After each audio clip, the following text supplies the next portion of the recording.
Forget parties. Forget drinking. Forget procrastinating.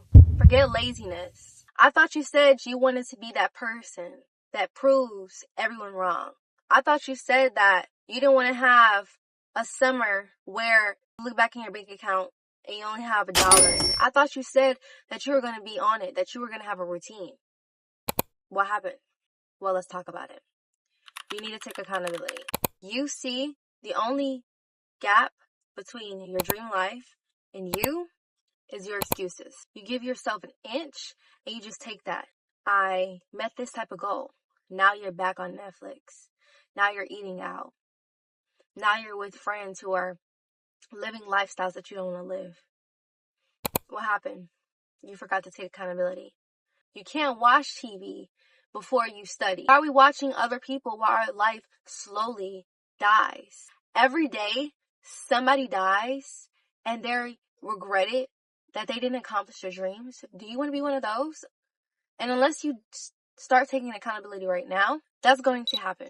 You must identify your excuses. Why are you making so many excuses for yourself? Is it because you're actually lazy? Is it actually because you're sad? Why isn't big enough? Why you want to have this successful dream, complete these goals? Why do you want to do all these stuff? Is because your why isn't bigger. I thought you said you wanted to help your sister. Why are you on that couch? You said these things to yourself. And if what I'm saying triggers you, it's because you lied to yourself. That's why we have an issue with trusting ourselves. Because every day we make a promise to ourselves that we can't keep. You have to identify the excuses. The minute you see yourself on YouTube and you know you haven't gotten what you need to get done, stop. Stop scrolling. Stop watching everybody. Watch yourself. Watch your habits and watch what happens. Clear as day. Your why is not big enough. If your why is so I can be rich and successful, yeah, okay.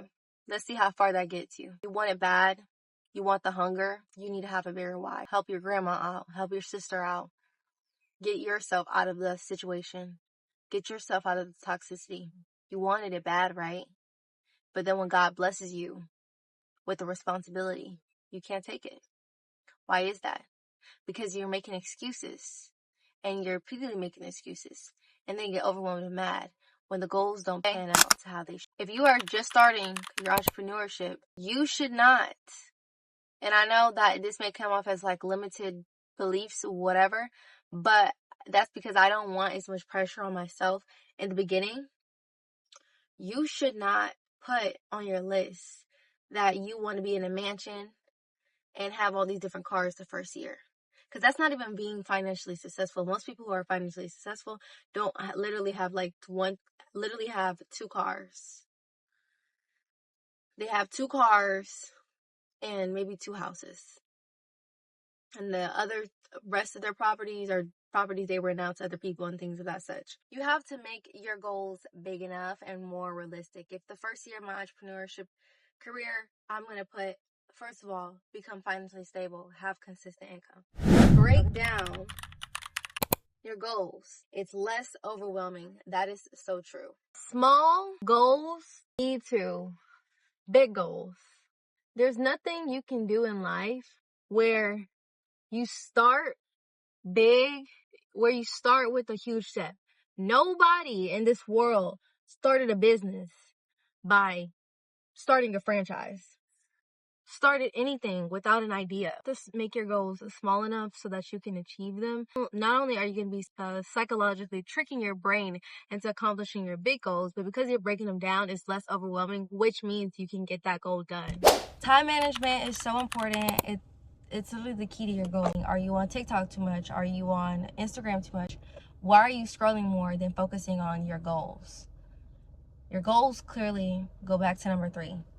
Your why isn't big enough. Time management, how you allocate your routine. What are you spending the most time on? Your phone can definitely show you. Self-care is so important, and if you don't take care of yourself, who else is going to take care of you? If you want to start this business to be successful, to be financially stable, or you want to, whatever you want to do out there, I'm telling you, you can do it. Number 1 person you're putting down, though, is you.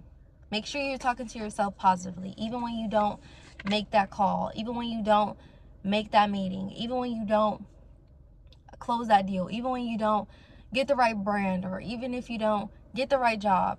It's not over. It's not the end of the world, okay?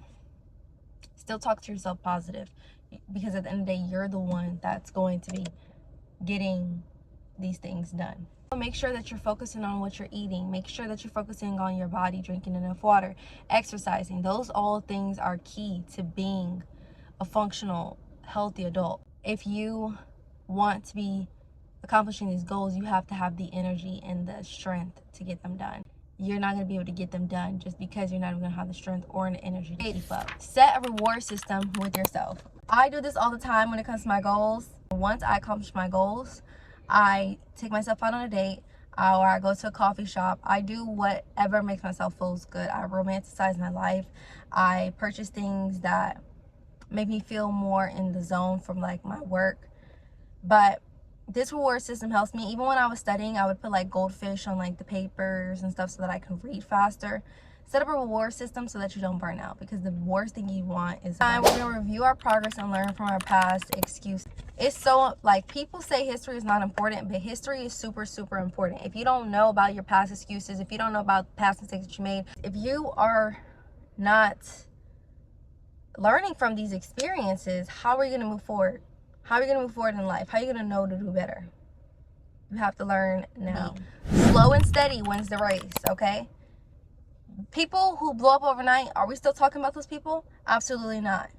So just remember that the progress that you're making today matters. Every progress matters. Even if you don't progress, that's still progress. That's still data. Not only do I confirm that, but God confirms that. And the race is not given to the swift. So I just want y'all to remember that. One said he wins the race.